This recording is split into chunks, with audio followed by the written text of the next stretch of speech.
Okay guys, so day 11 Brad, lumagpas na tayo ng 10. So masasabi ko na talaga na wala na talaga. Wala nang aawat dito kasi simula nang ginawa ko to, lahat nag-level up. So itong pagbablog, ito yung nag-iisang bagay na nasa likod ng ulo ko na gawin mo. Hindi siya tumitigil. Gawin mo. So, eto yun. So, nung ginawa ko na siya, nagliwanag yung utak ko, Brad. Nagliwanag yung utak ko. At wala siyang binigay sa akin kundi positivity. Kundi positive effect. Wala siyang binigay sa akin. So, hinarap ko lang yung nag-iisang bagay na alam kong kailangan kong gawin or gusto kong gawin na hindi ko ginagawa dahil masyado akong nakafocus sa negative. Masyado akong nakafocus sa resulta. Gusto ko lang naman tong gawin. So kung gusto ko tong gawin, dapat hindi ako nakafocus sa reward. Hindi ako nakafocus sa kahit ano. Sa views or yan, di ba? So kagaya nga ng sinabi ko dati, nung ginawa ko to, kasi nung hawak ko si Kong TV, nung hawak ko siya, parang na-inspire ako eh. Na-inspire ako na ituloy ko kaya to. Total, gusto ko rin naman talaga tong gawin ng matagal ng panahon eh. Kaso napuputol-putol lang eh. Kaso nung ginawa ko siya, hindi pa rin siya hindi siya normal para sa akin eh. Parang may pakiramdam na parang nagpe-pretend ako o ginagawa ko lang siya para sumabay sa hype. Ganun yung feeling eh. So, paano pag nawala na yung hype? Paano pag nawala na lahat? Kasi yung hype mabilis lang yan, nawawala yan eh. So, ayokong isalalay yung bagay na gusto kong gawin ng para lang sa hype. So, kung gagawin ko to, kailangan yung gagamitin ko ditong motivation or reason, purpose para gawin to, pang habang buhay din. Walang hype. So, first of all, ano ba yung nakikita kong reason ko ba't ko ito ginagawa? Una, dahil gusto ko to. So ngayon, nandun na ako sa point na gusto ko tong gawin, wala na akong pakialam kung anong iisipin sa akin ng ibang tao. Basta, gusto ko to. Kasi, para sa'yo naman yung gagawin mo na yun eh. Para sa'yo yun. So, kung ano man yung masabi nila, para sa akin, na-train ko na yung sarili ko na solve ko yung problema. Kasi every time na may trash talk sa akin sa IG, lalo na nung panahon na buhay pa yung Instagram ko na mataas yung following. Syempre, ang daming hater nun na hindi ako natural ganyan. May damage sa akin eh. Kumbaga parang nababawasan yung armor ko eh. So, nagtitake pa siya ng space sa utak ko kahit konti.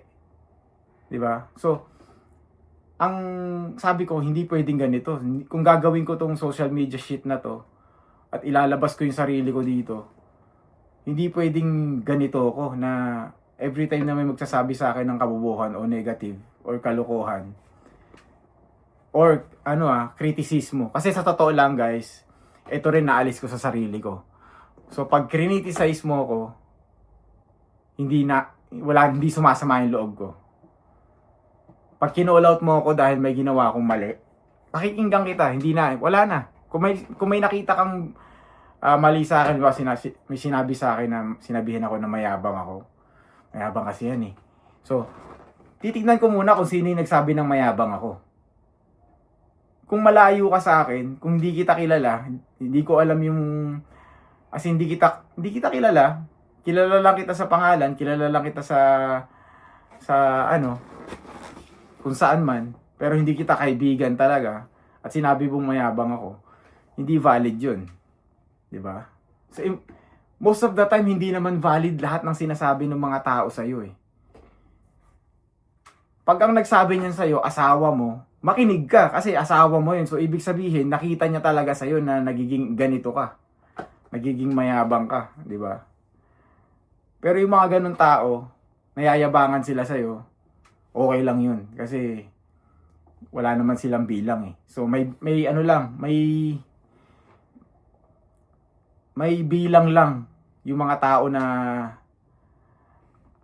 pwedeng mag-criticize sa akin. Actually, sorry, mali yun. Lahat naman pwede mag-criticize, pero ang papasok lang sa akin yung mga valid. 'Di ba? Sasabihan mo ako ng kung sasabihan mo ako ng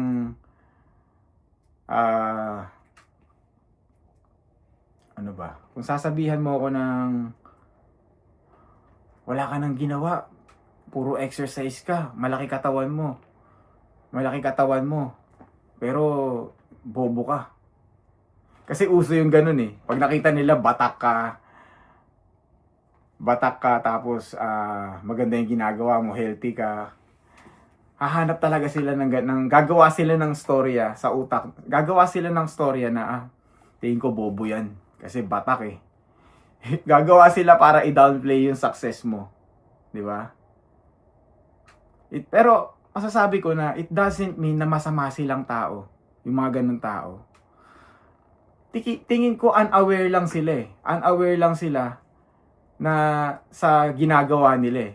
Na yung ganung galawan, mas nire-reveal nila kung ano kang tao kaysa dun sa sinasabihan mo ng ganun. Lalo na, meron kang energy para i-type yun. Tapos, ang gamit mo pa yung sarili mong profile picture. Idol kita, ang tigas mo. Ganun yun.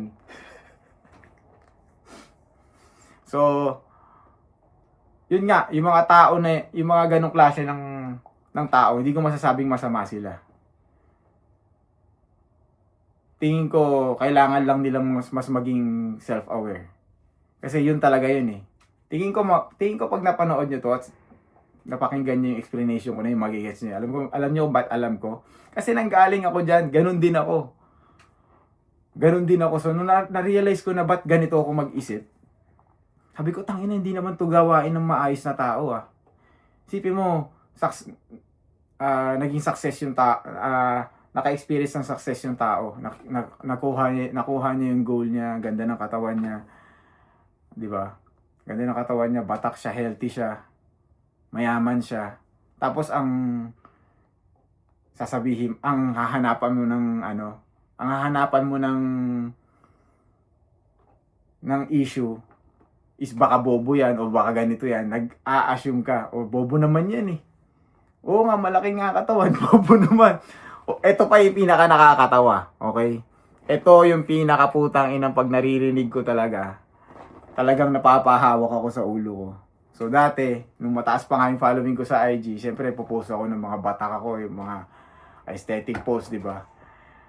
So, mga workouts ko, biglang may magko-comment ng ayun, laki ng katawan pero late naman ng titi. So putang ina. Ang ayos ng post ko. Tangina. Hard work, caption niya, pinag-isipan ko talaga, ako talaga yung nag-type. Sabay putang ina ka, i-comment mo sa akin, ang liit ng titi ko. Ang ina.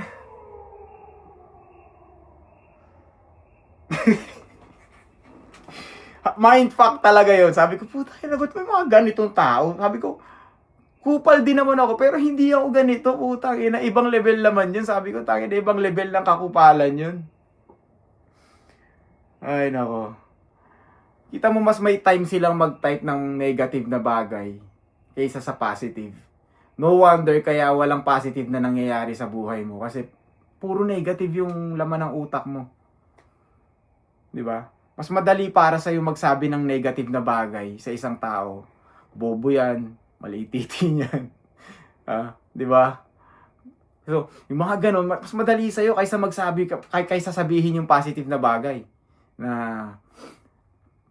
ang talino nitong tao na to, ang sipag nitong tao na to, laki ng titi nitong tao na to. So, 'di ba? Utang ina naman. Guys, kung may nakita kayong mali sa sarili nyo, kailangan yung baguhin. Hindi madali pero baguhin, 'di ba? So ako hindi ako perpekto, may mga mali din ako pero tinatrabaho ko yung baguhin. Lahat tayo may kanya-kanya, walang perpektong tao. 'Di ba? So tangina, solid nitong Ang solid nitong session na to. So masasabi kong gumagaling ako.